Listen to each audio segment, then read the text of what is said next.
Okay, so as you guys know, I'm always sitting down with guests, hearing what they hear about things. But a lot of times you guys are asking me, what do I think about things? I get some of it across in the show, a lot of it across on Twitter. But we thought we'd do some quick videos on what I think about some of the hot issues of the day. And you guys are always asking me about the 2016 election. Believe it or not, we have 11 more months of this thing. I feel like we've been doing this for 5 years already, and some of these guys have been running their whole lives. But yes, the election is coming. Let's talk about the Democrats first, because there's really only two of them, right? Sorry, Martin O'Malley, it's not going to happen this time. You've got Bernie and you've got Hillary. So Bernie, quick. As I've said many times before, I really like Bernie. I think he's talking about the right things. I think money in politics may be the biggest problem we have in America, because everything stems from that, right? Because we have our warped system. I think talking about the 99% and the 1% is big. I have mentioned many times before that really, when they talk about the 1%, in a lot of polls, it looks like the 1% is around 400 grand a year. At 400 grand a year, yeah, you're doing well, you're doing better than me, but you know what? You're not pulling strings, right, at 400 grand a year. You're not even pulling strings at 5 million a year. When we talk about the 1%, what we really should be talking about is the 0.1%. People with hundreds of millions of dollars and billions of dollars that are just pouring money into the system, right? And the horrible Supreme Court decision that allowed them to do this. So I think Bernie basically is talking about the right things, you know, free college and stuff like that. I hope we can pay for it, but within what I can understand about a candidate, I do like him. I do fear that a socialist from New Hampshire, a lot of people are not going to get on board with that, especially people in the middle of the country. And you know, there's only a couple states that really matter, because we know the way the map works out. So it always, at this point, basically comes down to Florida, Ohio, Colorado, Pennsylvania. And I'm not sure that he can pull all those. Of course, he'd have to beat Hillary in a primary to get there, so we shall see.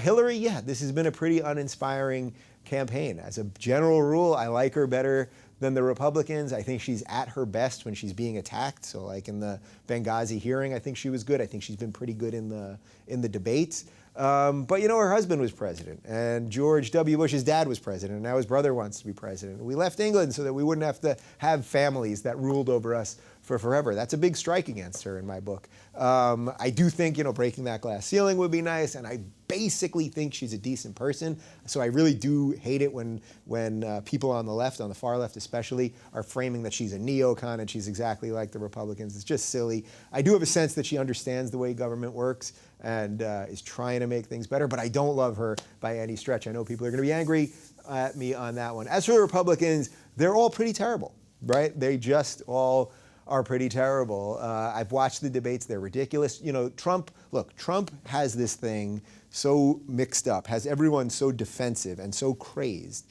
that we can't really get a sense of who the real candidates are, right?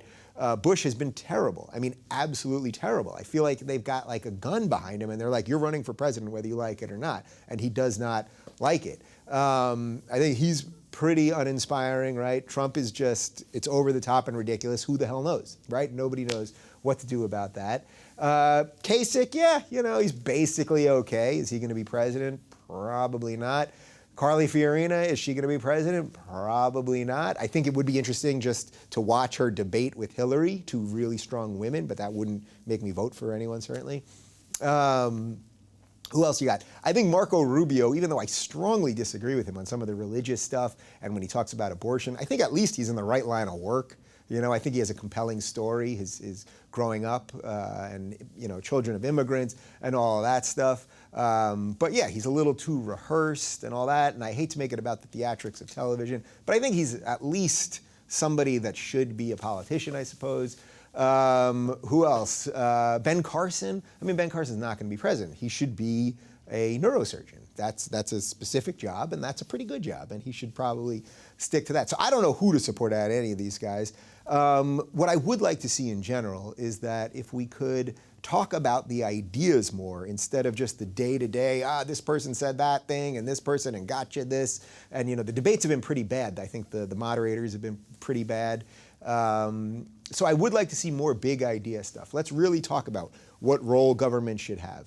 Let's talk about really what are the ways that we can make the economy work better. What are the ways that the tax system can be fairer? You know, all of this stuff. But unfortunately, we get caught in all this nonsense. So look, I love talking about it. I love thinking about it. And we're going to keep going, and we'll see how ridiculous it gets. All right.